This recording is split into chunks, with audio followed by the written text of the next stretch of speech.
Hello everyone, and thanks for watching. My name is Joshua Carduhano, and I'm here today to demonstrate Camtasia Studio and Recorder and why it can be used to help teach classes. Now, a lot of people would think the practical use for this would be for computer tech, right?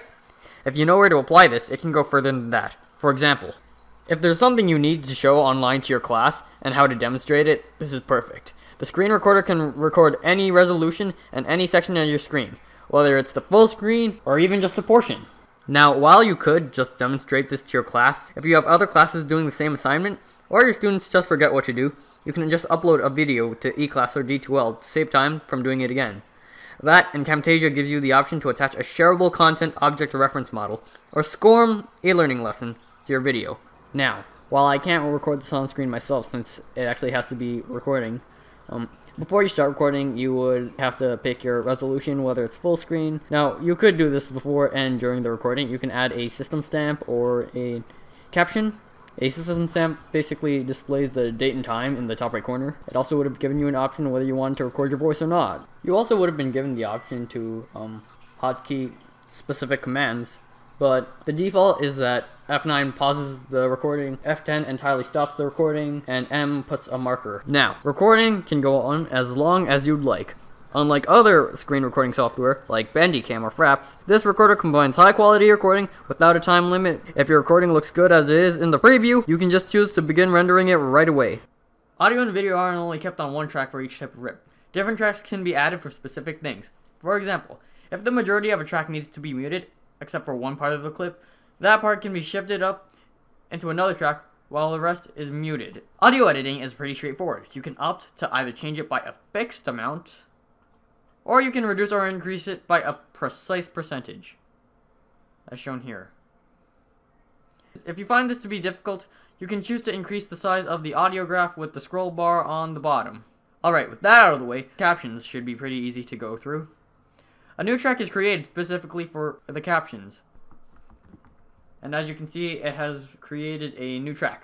However, you'll have to decide if they are closed within a special video player or in the video file itself. If you need to focus on one part of the recorded screen but couldn't adjust the capture proportion before recording, you can easily just zoom in on whichever section you want. And it's just as easy to zoom back out too.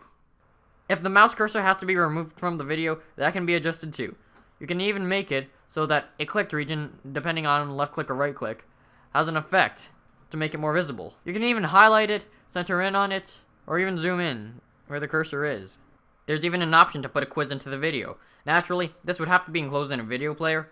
You have your options for the type of questions, if the quiz scores automatically, and if the answers can be shown after. This is the last part of the video I need to go over for editing, and it is transitions and visual effects.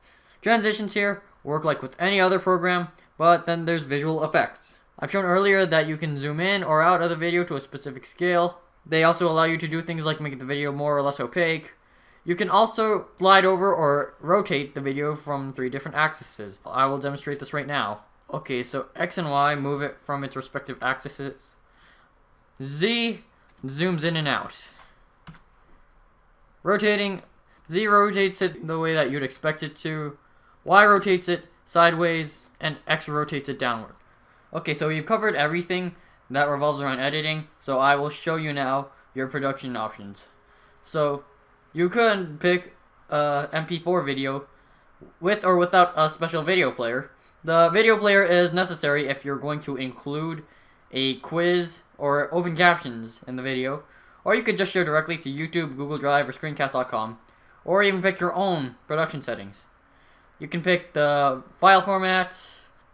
You can decide how the video controller looks, decide for it to automatically replay if it finishes, or send you to a link.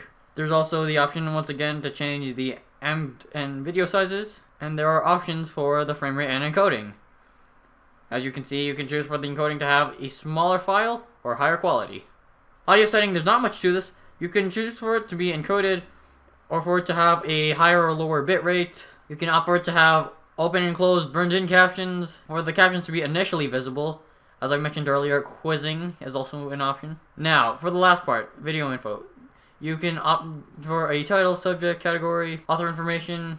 If you did put in a quiz, you can allow them to get the results through SCORM or through email. You can make them put in their name and email or take it anonymously.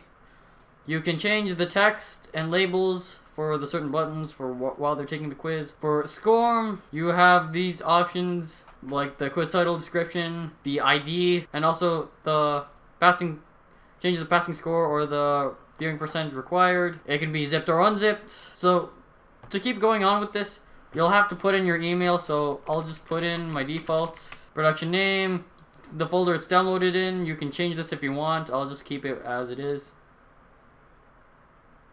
And finish, and it will begin rendering. Now, while it's rendering, I guess I should explain why you could pick Camtasia over something like Sony Vegas or Smart Recorder.